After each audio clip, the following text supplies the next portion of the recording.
Hello and welcome to a little animation tutorial for Krita, or Krita, depending on how you say it. I say Krita, I don't know why. So once you have it open, you want to immediately start with a new file, of course. You could use the animation template, but for me personally, I like making my own canvas and making it the, normal YouTube ratio. You could do the 1080p one, but I like doing the 720p. And then you have your canvas. And so there's a couple ways you can set up your workspace. You will be on default when you first get in, which is okay. You can stay on default, or you can go to the animation one. I do prefer to stay on default because when you are on default, you can still bring up the tools that you need to animate in Krita. So what I'm going to do is I'm going to go to Dockers, Settings, Dockers, and I'm just going to open up the timeline, the animation timeline, which is right here. And as you can see, that opened up an animation timeline.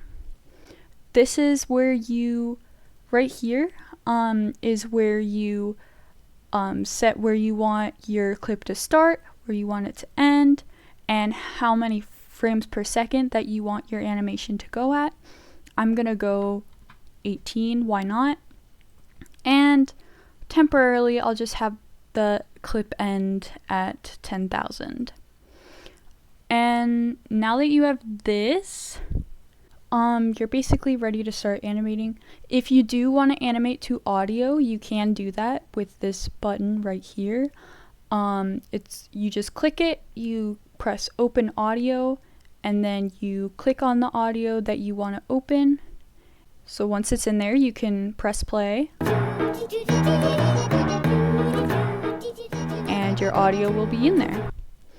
So we're gonna just keep this audio in here. It's temporary, but just to show you the basics.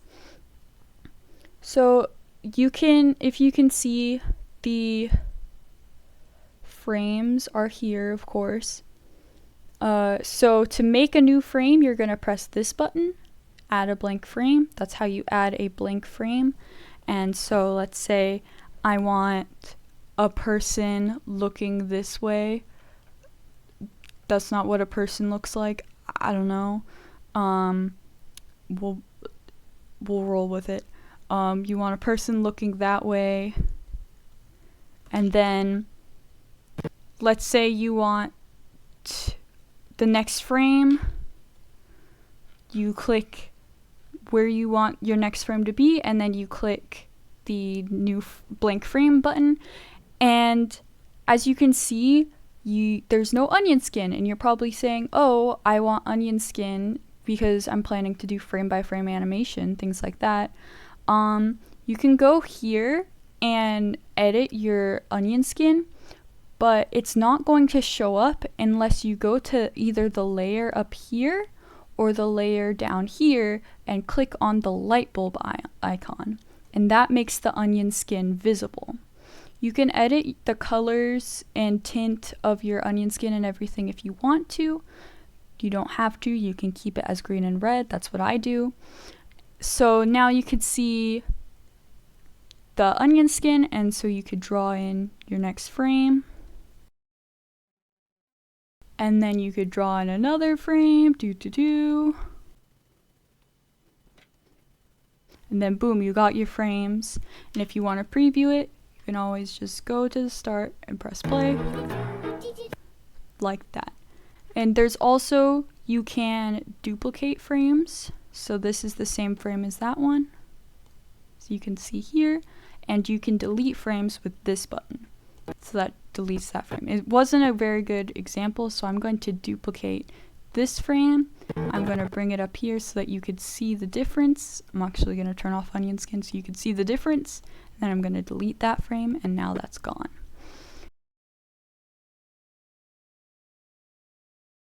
Well, also, in here, you can enable or disable auto frame mode, and basically that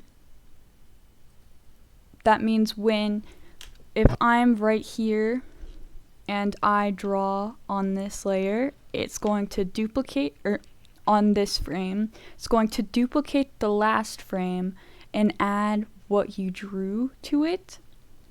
So that automatically does that. You can also have it on auto key blank so that it just makes a new keyframe for you to draw on immediately.